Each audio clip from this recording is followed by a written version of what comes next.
Hasta hace medio siglo, hace unos 50 años, una de las teorías de desarrollo más populares en los países pobres, especialmente en los grupos de izquierda, era evolución por revolución. La idea era que los países pobres podrían salir de tal condición mediante procesos revolucionarios que los emanciparían para establecer un nuevo orden local y mundial. Pero el tiempo demostró lo ilusorio de esas ideas. Donde esas revoluciones triunfaron, se convirtieron en dictaduras y sus promesas en papel mojado. Podría decirse ahora que muy pocas personas piensan así, pero de alguna forma esa ideología ha sobrevivido y lo ha hecho donde menos se esperaba. Ha sobrevivido en movimientos cristianos. Algunos proclaman evolución por revolución. Todavía proclaman una revolución espiritual, un fuego fresco, como si eso pudiera existir, una generación restauradora que transforme al mundo. Es común escuchar o leer afirmaciones como la siguiente: el mundo no ha visto lo que Dios puede hacer con un hombre que se entrega sin reservas a Él. Bueno, el mundo está por ver lo que Dios va a hacer no con un hombre, sino con una generación que está levantando en la iglesia. Dios está restaurando el tabernáculo caído de David. Suena bien. Y además, ¿qué verdadero cristiano no desea con todo su corazón estas bendiciones?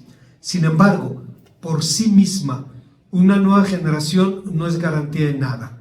Por sí misma, una nueva generación es más de lo mismo. De hecho, fue justamente lo que ocurrió en el pueblo de Israel después de la muerte de Josué y sus sucesores directos.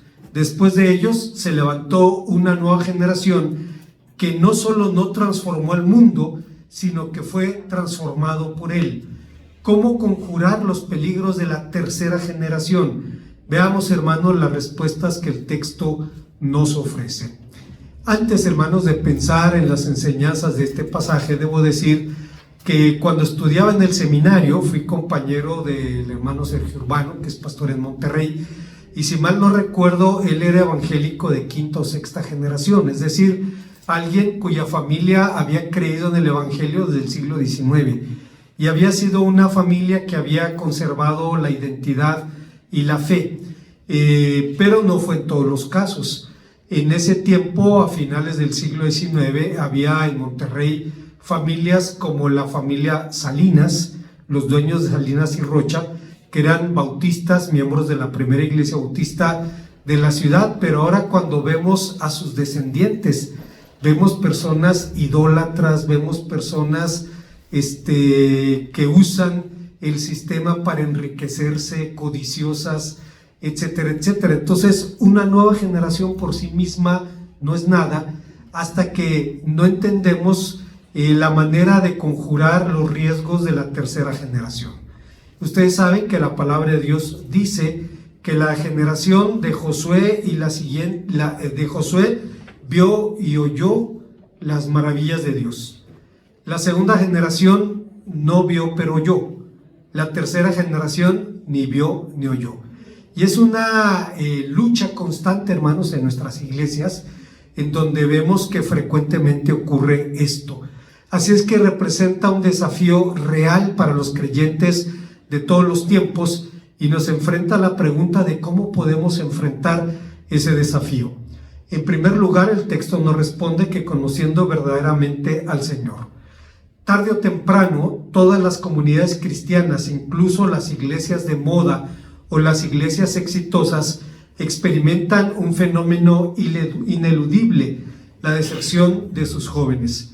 Muchos de ellos no solo se apartan de la iglesia, se apartan de Dios mismo. Sin importar las prácticas o el credo, la historia de la comunidad, mantener a los jóvenes en ella es casi una proeza. Es decir, a decir de los propios desertores, entre comillas, algunas de las causas de su salida son liturgias y prácticas anticuadas, grupos centrados en la organización y no en las personas, nuestras incoherencias como adultos, la falta de relaciones significativas dentro del grupo, la seducción de otros estilos de vida, etc. Cuando digo esto, hermanos, recuerdo a dos consejeros de embajadores del rey en la ciudad de Monterrey, que estaban, a veces, hermanos, llega a haber celo entre las iglesias, es casi inevitable, no, esa es la iglesia de los ricos, no, esa es la iglesia de los no sé qué, ocurre, hermanos, entre nosotros. Recuerdo en la Ciudad de México se dividió una iglesia y la iglesia que surgió se puso por nombre Dios con nosotros, y los de la iglesia de la que habían salido Dios con nosotros decían, no, pues los de la iglesia Dios con ellos. Así era la manera de señalar, no somos de lo mismo. Bueno, estaban peleando dos consejeros de embajadores del rey, y uno le dice al otro, a ver, tus embajadores del rey, que los mataron en Centroamérica por andar de guerrilleros. Y le dice el otro, siquiera murieron como machines, no que los tuyos se murieron de sida por sus preferencias. Y hermanos, los dos tenían razón. Eso había ocurrido en los dos grupos, y lo que estamos diciendo es que es un fenómeno real que ocurre en el pueblo de Dios. Para complicar el panorama, muchos ministerios juveniles que se esfuerzan en ser hip y en ser cool se vuelven rápidamente irrelevantes cuando los adolescentes enfrentan las crisis de las vidas. Esto, hermanos, ocurre. Puede sonar cómico, pero no lo es. Es demasiado serio para reírnos. Aún así, basado en una fe pseudo filosófica, de la que pueden estar conscientes o no, algunos piensan transformar a la iglesia como la única forma, trastornar a la iglesia como la única forma de asegurar su futuro. Afirman que hay que romper con cualquiera de las cosas que evocan el pasado, y que el conflicto entre las viejas y las nuevas maneras tiene que surgir necesariamente una forma mejor. Hace unos años, hermanos, la primera iglesia bautista de Morelia pasó por esto. El pastor, de pronto, un hombre mayor, sentía que la iglesia necesitaba un cambio, y empezó a abrir la puerta a cambios no solamente de práctica, sino incluso doctrinales, y llegó el momento en que la iglesia se partió a la mitad. Había algunos que querían más, querían vómito santo, querían desmayarse, cosas semejantes, y cuando el pastor cerró la puerta a la mitad de la iglesia, una mitad se quedó adentro y otra se quedó afuera. Es decir, prácticamente la iglesia se partió a la mitad debido a la idea de necesitamos cambios, necesitamos algo nuevo. Hay personas que piensan, basados en una filosofía pseudo religiosa, que del conflicto de las cosas nuevas y las cosas viejas tiene que salir algo realmente mejor. Un brillante autor católico, hermanos, habló sobre los peligros del sincretismo entre la filosofía humana y la revelación divina. Hablaba, claro, del escolasticismo que por siglos secuestró a la Iglesia Católica, y que sus palabras valen, sin embargo, para cualquier otra teología. Se llamaba José María Cabo de Villa. Entonces llegaron los puristas, los teólogos de estricta observancia, aquellos que se apropiaron de la altísima misión de defender el honor de Dios y nos imponen de él una noción aritmética, aséptica, un vino tan filtrado que es solo agua, un Dios tan vacío de sí mismo que es solo una réplica de Dios en yeso, un Dios que tiene boca pero no habla, que tiene oídos pero no oye. ¿Cómo van a recurrir los hombres a él? ¿Cómo podrán los pobres confiar en él, quejarse, suplicarle, llamar por su ayuda? Se impone una urgente vuelta al Dios de las Escrituras, una enérgica purificación de esa idea de Dios tan presuntamente pura, que realmente viene cargada con los viejos prejuicios de una filosofía pagana. Hace falta convertirnos más y más incansablemente del Dios de los filósofos al Dios de Abraham, de Isaac y de Jacob, y al Dios de nuestro Señor Jesucristo.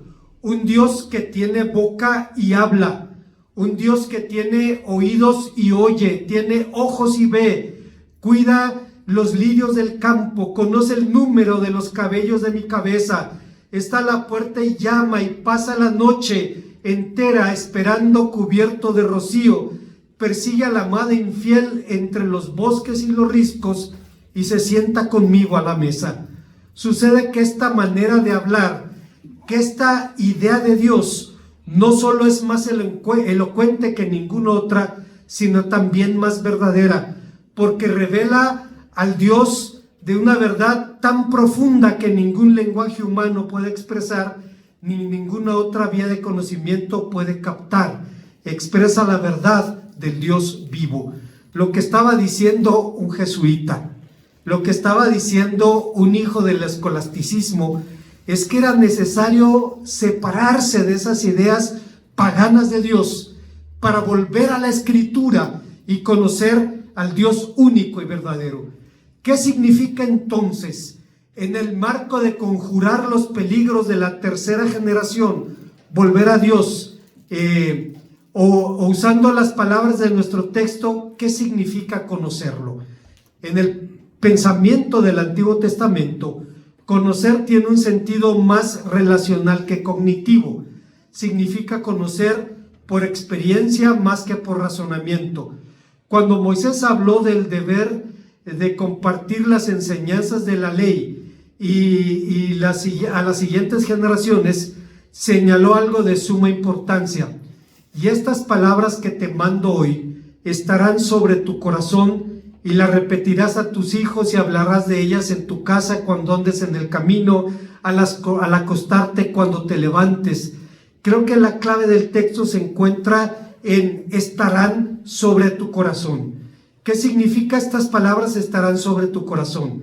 Estas palabras, esta pregunta ha sido respondida por varios autores judíos como un llamado ritual a una repetición de una oración diaria. Algunos rabinos dicen, eso significa que todos los días tienes que repetir Shema Yisrael, Adonai Eloheinu, Adonai Echad. Escucha, oh Israel, el Señor es nuestro Dios, el Señor es uno. Hay quien responde de esa manera, citando la necesidad de repetir todos los días Deuteronomio capítulo 6, versículos 4 al 9. Entre ellos es de tal importancia que dicen incluso que el templo fue destruido únicamente por la negligencia de los judíos de recitar diariamente esta plegaria. Está fuera de discusión, hermanos, el gran valor que hay en la memorización y la repetición de la palabra de Dios, pero sospecho que el texto habla de mucho más que de eso. Creo que habla de algo que trasciende lo puramente litúrgico. Creo que habla de lo que Moisés realmente dijo, es que no podemos compartir lo que no tenemos, que nadie puede dar lo que no posee. Este discurso no era una nueva ley añadida al decálogo, era el desarrollo y el despliegue de las leyes y de los decretos del pacto envueltos en el germen de los 10 mandamientos. No es una ordenanza nueva, simplemente es que el pueblo tenía que tener en su corazón estos pensamientos. Concretamente, era una exposición del precepto yo soy el Señor tu Dios que encontramos en Éxodo 22. Usted sabe, hermanos, que el primer mandamiento realmente no es un mandamiento. Cuando venimos de la competencia, recordamos los mandamientos de la ley de Dios son 10. Primero, amar a Dios sobre todas las cosas. Segundo, no tomar el nombre de Dios en vano, etcétera, etcétera. Pero si usted lee con cuidado la Escritura, el primer mandamiento no es un mandamiento, es una declaración. Yo soy el Señor tu Dios que te saqué de la tierra de Egipto, y luego todos los significados del mandamiento. No tendrás dioses ajenos delante de mí, no te harás imagen ni semejanza de lo que está arriba en el cielo, debajo de la tierra, etcétera, etcétera. Bueno, hermanos, estará sobre tu corazón. Significa que si no conocemos esta palabra, que si no la vivimos, que si no la obedecemos, difícilmente podemos comunicarla de forma relevante. Nadie puede decir a sus hijos: haz lo que te digo, pero no hagas lo que yo hago. Pero obviamente se trata de algo todavía más importante que conocer la palabra de Dios. Se trata de conocer al Dios de la palabra, de lo que Carlos Spurgeon decía: el conocimiento espiritual de Cristo debe ser un conocimiento personal. No puedes conocer a Jesús a través del conocimiento de otro. No, tengo que conocerlo yo. Yo tengo que conocerlo por mi propia cuenta. Debe ser un conocimiento inteligente. Debo conocerlo no como un sueño visionario o imaginario, sino como la palabra de Dios revelada. Tengo que conocer su ministerio, sus atributos, su obra, su gloria.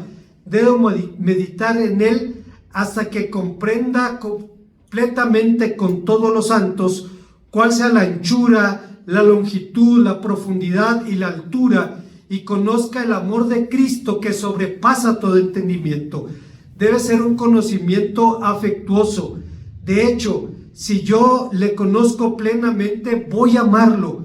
Una onza del conocimiento del corazón vale más que toneladas de aprendizaje intelectual. Nuestro conocimiento de Él debe ser un conocimiento satisfactorio.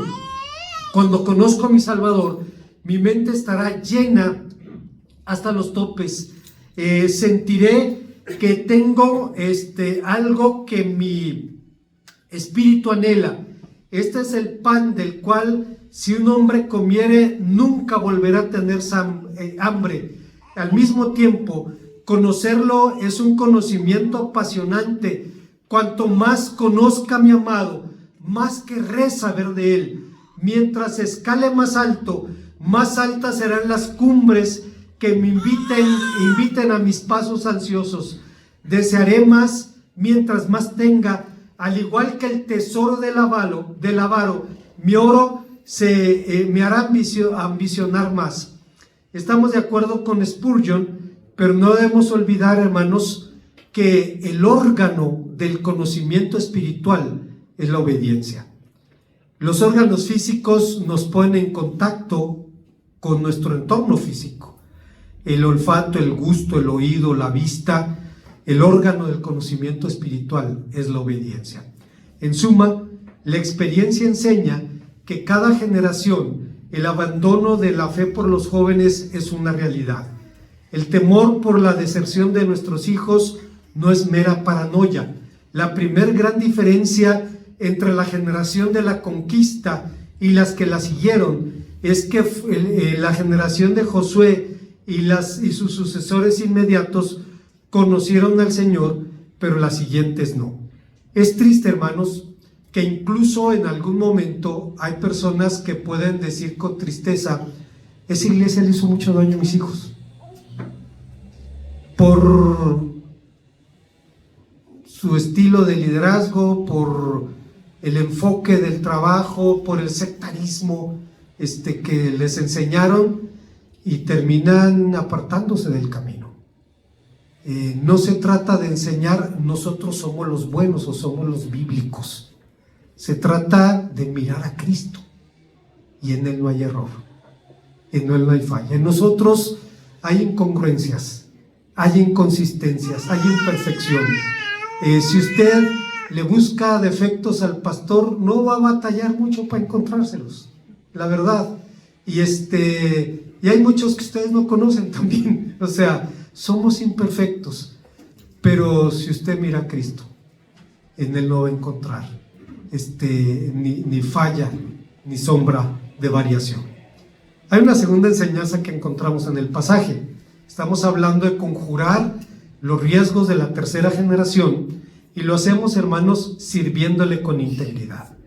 Comentaba, hermanos, que hace algunos años una chica de iglesia bautista de Red House en Richmond le dijo, estaba platicando con mi esposa, y mi esposa le dice: me temo que estamos viviendo la tercera generación. Y le dice ella: yo me temo que en Estados Unidos estamos viviendo la última. Y tal vez tenga razón. Esa chica tenía en aquel tiempo unos 16 años, y ahora cuando ve uno sus publicaciones LGTBX, Y y Z, dice uno: tenía razón. En aquel tiempo era motivo de tropiezo para ella, pero ahora ha adoptado una filosofía de vida radicalmente distinta. No estoy diciendo, hermanos, cuidado, que no debamos amar a la persona que piensa o tiene un estilo de vida diferente. Son criaturas de Dios, creadas a su imagen y a su semejanza, que merecen nuestro amor y nuestro respeto. No estamos hablando de sentirnos mejor que nadie, porque por nosotros mismos no somos mejores que nadie. Se trata simplemente de decir: hay personas cuyo estilo de vida no compartimos, pero siguen siendo objeto de nuestro respeto, porque Dios sigue amando, hermanos, al perdido. Cristo vino a buscar y a salvar lo que se había perdido, y si me salvó a mí, entonces mi oración es que salve también a los demás. Bueno, esto sucedió, hermanos, y obviamente por tercera generación queremos decir la generación de los nietos de los conquistadores de Canaán. La primera generación, como decíamos, vio y oyó las maravillas de Dios. La segunda generación no vio pero oyó, pero la tercera ni vio ni oyó. Alguien podría decir: ¿por qué tanto pesimismo? ¿Acaso no están creciendo más que nunca nuestras iglesias? ¿Acaso no están más llenas que nunca? ¿Acaso no hay ahora en México más evangélicos que nunca en el pasado? Es verdad, cuando se podía, las iglesias cuando se puede, suelen estar llenas, sobre todo los domingos por la mañana, pero esto no es indicador de absolutamente nada. Por un lado, muchas veces el crecimiento es simple reciclaje de miembros de otras iglesias, y por otro, creo que es cierto que la popularidad de la iglesia se mide por la asistencia al servicio dominical, mientras que la popularidad de Dios se mide por la asistencia al servicio de oración. Lo cierto es que las generaciones de los israelitas que siguieron a la de Josué no vieron ni oyeron las maravillas de Dios, y por tanto no le conocieron ni le sirvieron. Pero ¿qué significa servir al Señor? Hemos dicho en otras ocasiones, que en la lengua del Antiguo Testamento servir tiene un significado algo diferente al término español, que para nosotros es algo más funcional que relacional. No describe, hermanos, en la Biblia actos de asistencia personal. Dice la Biblia, y vean ustedes el vocabulario que utiliza, dice que Moisés era siervo del Señor, pero Josué era servidor de Moisés, no era su esclavo, era su asistente personal. Pero no tiene ese sentido el concepto bíblico de servir a Dios. No tiene un sentido propiamente ministerial, ni tampoco describe los actos del culto, pues aunque la Biblia llama servicio al culto, ni el servicio ni el culto son algo esencialmente litúrgico. Significa simplemente optar por el Señor, escogerlo, reconocerlo como Dios, declararlo la razón de la vida, la meta del culto, de la existencia misma. Pero regresando a nuestro texto, se piensa que Josué nació en Egipto en la era de esclavitud. Ni sus padres ni sus abuelos conocieron otra cosa que no fuera la esclavitud. Ese era, entre comillas, el negocio familiar. No sabían más que de cuerpos sudados, espaldas golpeadas, miembros adoloridos de las tareas interminables. Sin embargo, bajo el liderazgo de Josué, Dios materializó las promesas del pacto.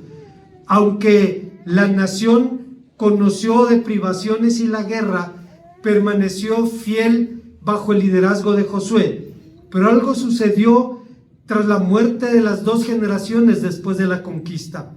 La tercera generación conoció una prosperidad sin precedentes, conoció la bonanza que sus mayores ni siquiera soñaron. No conocieron ni la esclavitud ni la guerra, empezaron a cultivar la tierra y por primera vez en siglos los padres pudieron decir: quiero que mis hijos tengan lo que yo nunca tuve. Cuando es producto de un trabajo honesto, no hay nada malo en la prosperidad material, pero no debemos hacer de ella un Dios. En los últimos 50 años han ocurrido cambios sociales y culturales en nuestro país que han impactado a nuestras iglesias. A diferencia de lo que ocurría en la primera mitad del siglo pasado, ahora la mayoría de la población vive en ciudades donde los valores tradicionales son rápidamente desplazados por nuevos valores e incluso por antivalores.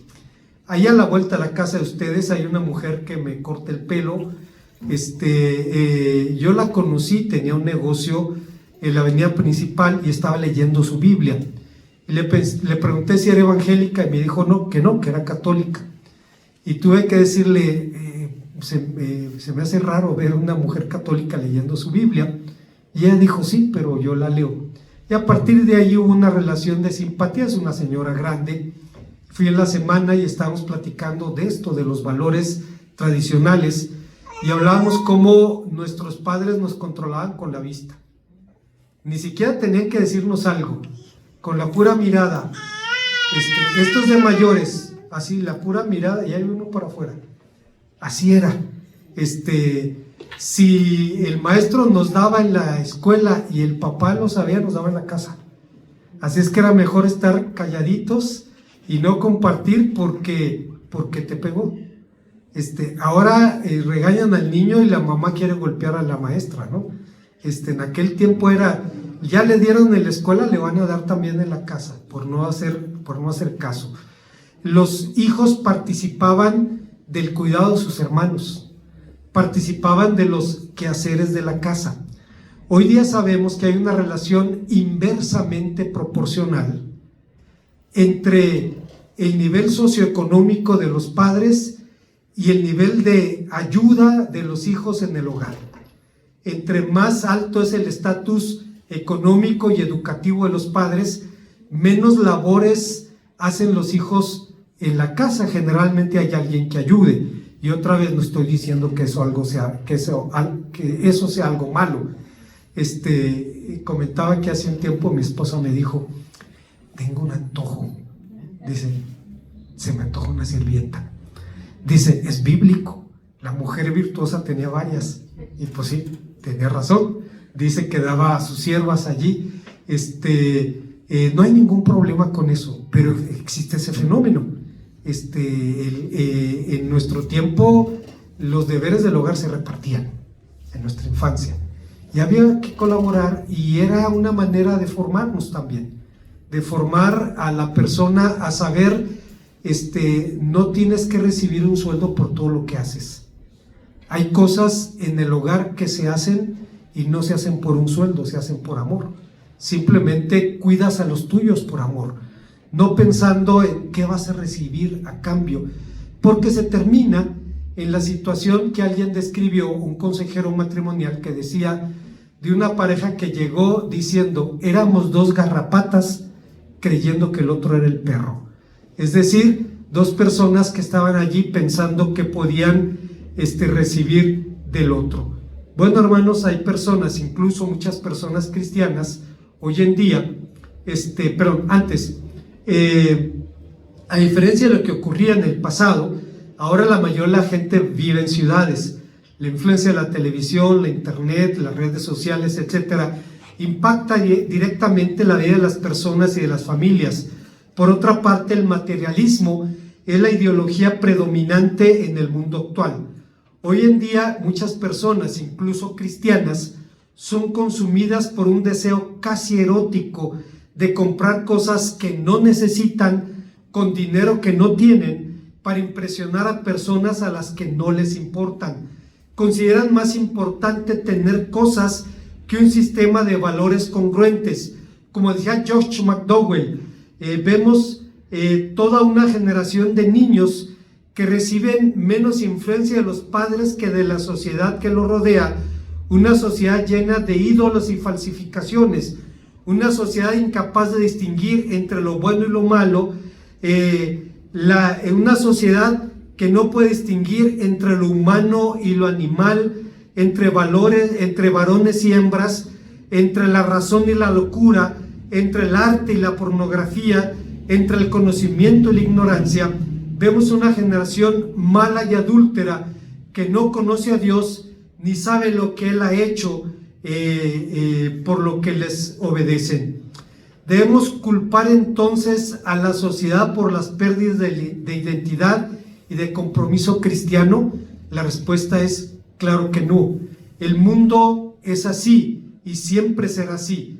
¿Podemos culpar a los sistemas educativos o a la televisión? Por supuesto que no.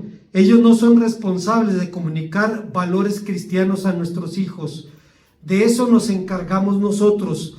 El problema es que hemos sido remisos en nuestros deberes como intercesores y testigos de la verdad. En suma, una de las razones por las que los hijos no adoptan nuestros valores, si es que realmente los tenemos, es la forma en que nosotros mismos respondemos a la sociedad, a sus valores, a sus antivalores y a sus ideas y a sus realidades. A final de cuentas, nuestros hijos no necesitan ver padres perfectos, porque no es posible eso. Necesitan simplemente ver padres congruentes, es decir, personas que con nuestros defectos tratamos de vivir y poner por obra lo que Dios demanda. Hay una tercera y última enseñanza. Estamos hablando de conjurar el riesgo de la tercera generación, y lo hacemos en tercer y último lugar intercediendo incansablemente. Esto nos lleva a una pregunta: ¿fue Josué un hombre de oración? Solo lo vemos orando después de la derrota de Jai, en el capítulo 7, versículos 4 al 5 de su libro.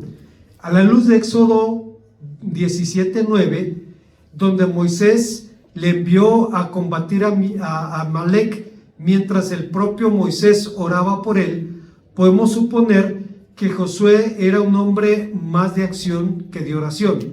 Sin embargo, Josué entendía el valor de la oración y salió a la guerra bajo el manto de su protección.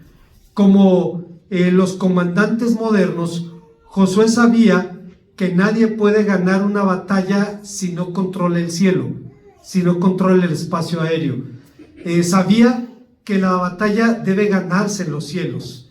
Independientemente de la opinión que usted tenga del Estado de Israel, la guerra de los 6 días, en la que combatieron 547,000 árabes contra 50,000 israelíes, fue ganada en los cielos. Por la llamada ocupación Foco, los israelíes aseguraron el control aéreo del escenario de la guerra al destruir las aviaciones combinadas de la coalición árabe. La guerra se ganó literalmente en el cielo, fue conquistada, y la conquista de Canaán también fue ganada así. Pero Josué no sería el único hombre de Dios que entendiera el valor de la oración. Pablo reconocía su importancia de que los hermanos orasen por él, y el propio Señor Jesucristo reprochó a sus discípulos que no pasaran una hora orando por él. Pablo lo hace en 1 Tesalonicenses 5:25 y el Señor Jesús en Mateo 26:40 al 41. Una leyenda judía dice que cuando Moisés dijo a Josué: escógete hombres para pelear contra Amalek, mañana yo estaré en la cumbre del collado con la vara de Dios en mi mano y me concentraré en los aspectos espirituales de la guerra, tú, Josué, concéntrate en los físicos de la batalla. La leyenda dice que con su gran visión espiritual, Moisés vio que el ángel del mal descendió a la tierra para ayudar a Amalek, y entonces entendió: seguramente tendremos una gran batalla hoy aquí. Obviamente se trata de una leyenda. La Biblia no dice nada, pero a fin de cuentas, como dice Martin Lloyd-Jones, todos los problemas de los cristianos son espirituales. Yo puedo decir: no, son económicos, no, son de salud. No, todos nuestros problemas son espirituales, porque es la manera como manejamos nuestras realidades. Reconociendo: Dios está en el control y no nos dejará ser probados más allá de lo que podamos resistir. Cuando uno entiende eso, uno dice: Señor, entonces permíteme descansar en ti. Entonces permíteme refugiarme en el hueco de tu mano. Y por eso decía Martin Lloyd-Jones: todos los problemas de los cristianos son espirituales. ¿O no es acaso nuestra lucha por nuestras familias una lucha espiritual? ¿No dice acaso el apóstol San Pablo que nuestra lucha no es contra carne y sangre, sino contra potestades espirituales? Si Josué era un hombre de acción, eso no significa que no apreciara y no actuara bajo la cobertura de la oración. Un común denominador de los grandes hombres de la antigüedad bíblica fue justamente su vida de oración. Moisés fue un intercesor incansable.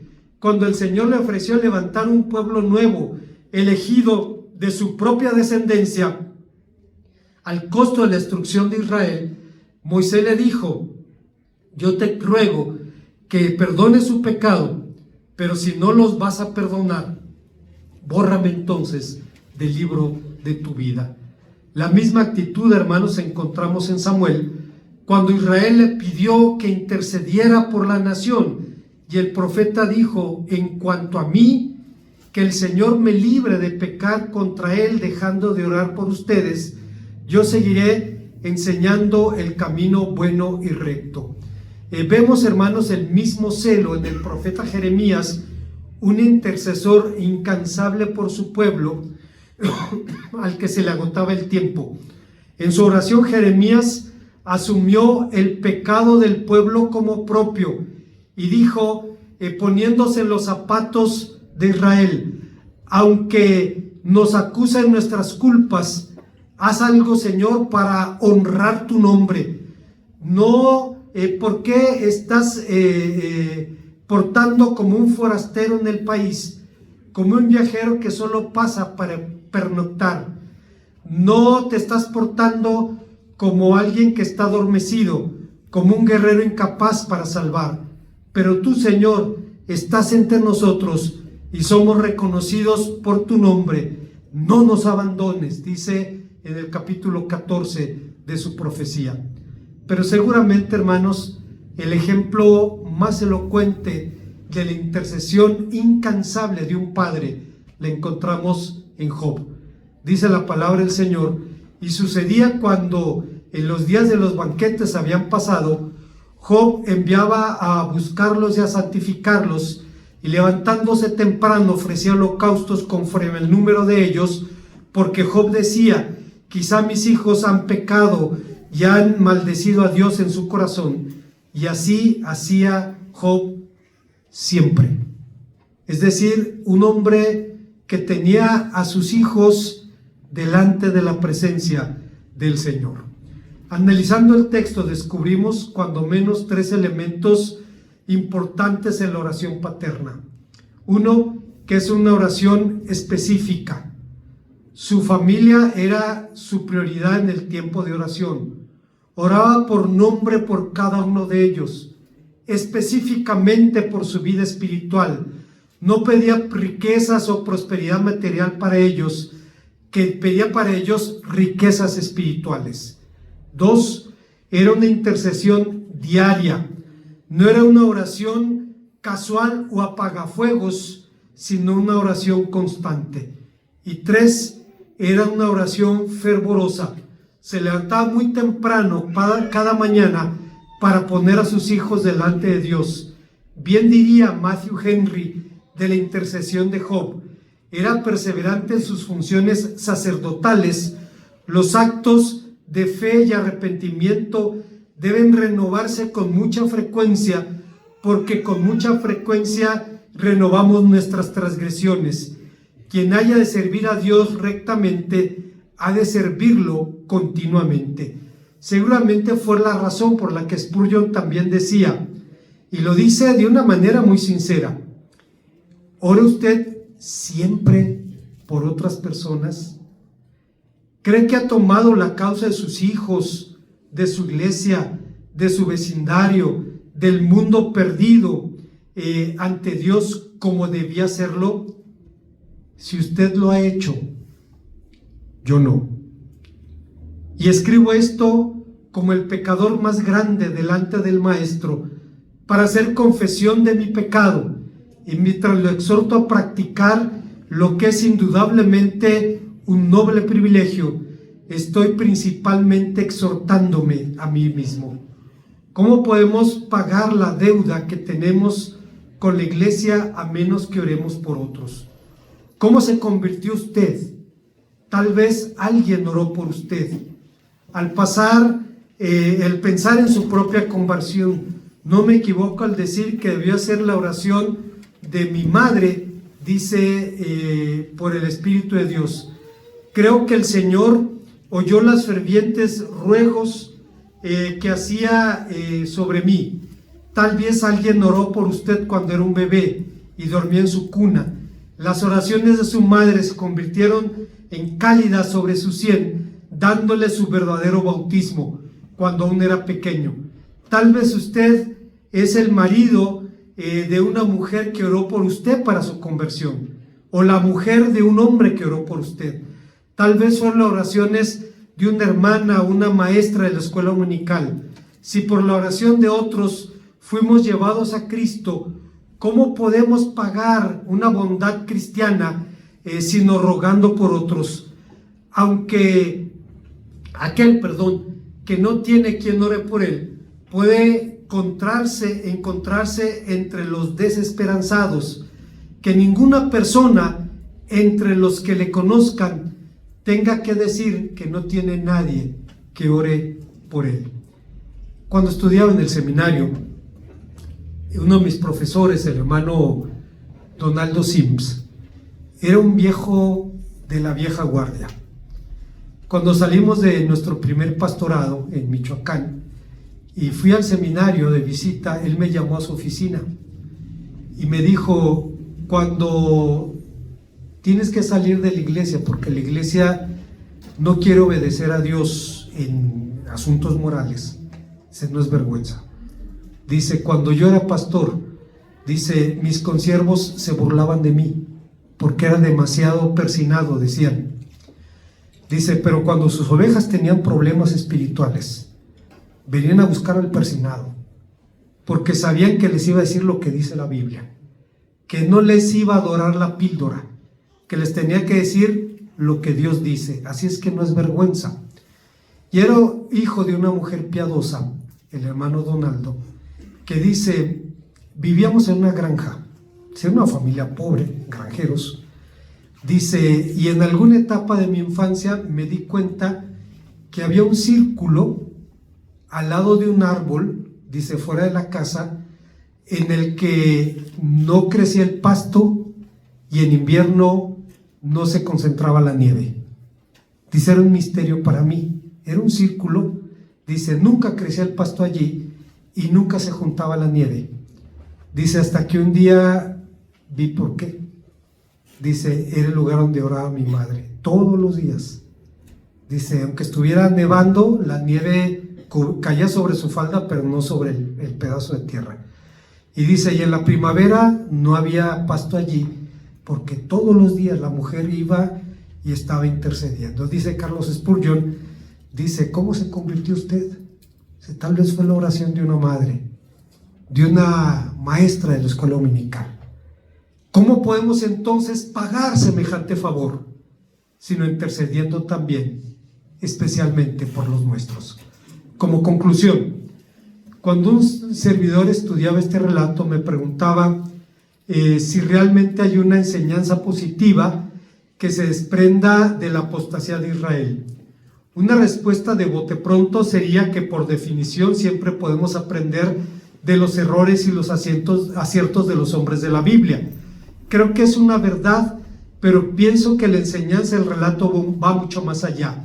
Nos recuerda que no hay un sustituto para la fidelidad.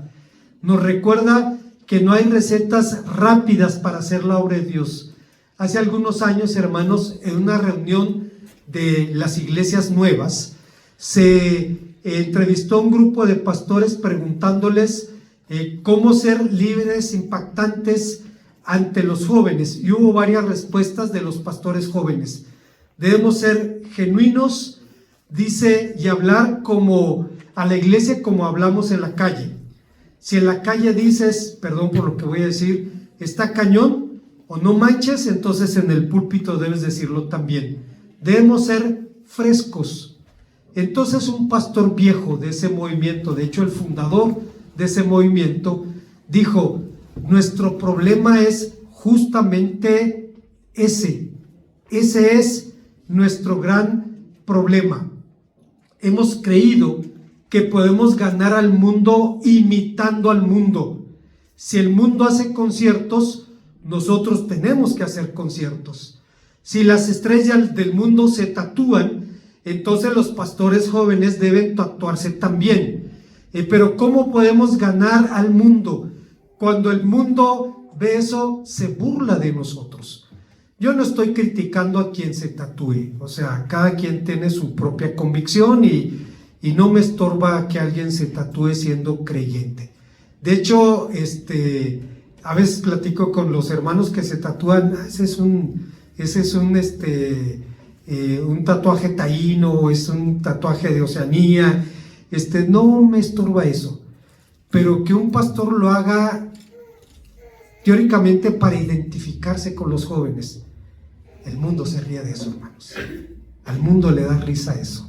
Decía este viejo pastor: el problema es que nos hemos engañado creyendo que podemos ganar al mundo imitando al mundo. ¿Para qué tengo que creer en Cristo si ya somos iguales? No hay ninguna diferencia entre nosotros. El hombre de el blanco, la transformación de la iglesia que todos anhelamos, que todos esperamos, por la que todos oramos, no puede realizarse imitando al mundo. Tampoco siguiendo consciente o inconscientemente conceptos darwinianos como el supuesto de la evolución de grupos cristianos que resolverá por sí sola todos los desafíos, o la idea de que la iglesia debe pasar por una suerte de lucha de contrarios para que el resultado produzca algo mejor. Pero tal vez, pero una vez más, la Biblia no enseña eso. La Biblia enseña que la obra de Dios se hace bajo la dirección de Dios, con los criterios de Dios, con los recursos de Dios. Es una guerra de la que Carlos Spurgeon decía: no podemos cargar los cañones de Dios con la pólvora del diablo.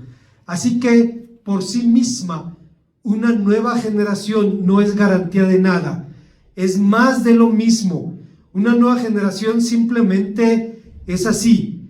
¿Cómo evitar entonces los peligros de la disolución a la que están expuestos todas las generaciones cristianas y todas las iglesias? Creo que el testimonio de la generación de Josué responde a esta pregunta: conociendo al Dios único y verdadero, sirviéndole con integridad y orando sin cesar por nuestros hijos. Pero estos deberes no apuntan a nuestros hijos, apuntan a nosotros mismos. Creo que estaremos de acuerdo en la necesidad de una renovación espiritual de la iglesia de Dios, de un verdadero avivamiento, pero una renovación que venga de Dios, un avivamiento que emancipe primero nuestro corazón, el corazón de cada uno de nosotros, de una obra sobrenatural que emane de una comunión verdadera con Cristo. J.R. Sproul, un brillante predicador que ahora está en la presencia del Señor, dijo de forma tan brillante como contundente: algo falta. falta en la vida de la iglesia, está ausente en la vida cristiana normal. Lo que falta es una profunda comunión espiritual con Dios. La adoración no satisface a muchos y una sensación de la ausencia de Dios en lugar de un sentido vital de su presencia marca a menudo la vida cristiana. En lo profundo de nuestra alma existe un lugar que está hambriento y no es saciado. Hay un sitio en nuestros corazones que está sediento y nadie le da de beber. Hay un lugar descubierto en nuestro espíritu que nadie se ofrece a vestir. Sin embargo, el trabajo de Jesús es saciar al hambriento, dar de beber al sediento, cubrir al desnudo. Él no falla en su cometido. Es capaz de proveer para nosotros alimento físico y espiritual como lo hizo con los 5,000. Es capaz de darnos agua viva como lo dio a la mujer de Sicar. Es capaz de vestirnos como lo hizo con el endemoniado gadareno. Jesucristo no ha cambiado, no se ha alejado de nosotros, no ha dejado de proveernos su dirección certera. Somos nosotros los que nos alejamos y rechazamos su palabra. Y ahora nos preguntamos por qué estamos hambrientos, sedientos y desnudos. Una vez más, la primera generación vio y oyó las maravillas de Dios. La segunda generación no vio pero oyó. La tercera generación ni vio ni oyó. Dios tenga, hermanos, misericordia de nosotros y de los nuestros. Oremos al Señor. Gracias por tu palabra, Señor, porque nos llamas a asumir cada uno de estos compromisos que asumió la generación de Josué, que pudo mantener una relación vital contigo, obedeciéndote e intercediendo incansablemente por los suyos. Y los resultados de su obra fue el cumplimiento a la promesa: al Señor tu Dios seguiremos. Y ante el desafío de Josué, quien dijo: piénsenlo bien porque es un Dios celoso y no tolerará vuestras rebeliones, el pueblo dijo: no, sino que al Señor tu Dios seguiremos. Permítenos, Señor, escuchar esas palabras y vivirlas y comunicarlas. Te lo rogamos en Cristo. Amén.